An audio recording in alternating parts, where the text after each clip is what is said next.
If you're a diabetic, be sure you have emergency supplies with you. Be sure to pack insulin and excess glucose meter, lancet, test strips, syringes, and wipes. Hypoglycemia may be treated with sugar tablets, and tablets can be kept for quite a while. Maintaining items such as this handy can make certain you have a safe trip. An ideal way to carry these items is at a fanny pack. Diabetes freedom help decrease your blood glucose naturally. Drinking caffeine, such as coffee or tea, releases the hormone adrenaline that is proven to raise blood sugar levels. The number of caffeine beverages to fewer than 4 cups per day to decrease your blood glucose. Being sick can influence your blood glucose level. Being sick stresses out your body, and when your body worries, it creates glucose.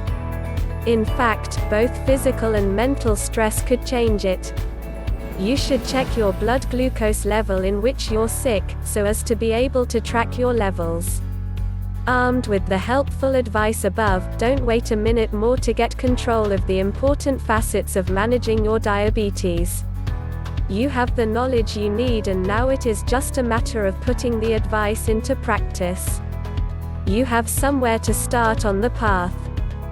Fighting diabetes is not an easy task on its own, but with this diabetes freedom you will be able to learn the exact formula and methods to naturalize your blood sugar levels, learn how to eat and how to maintain your diet so you will live an insulin-free life.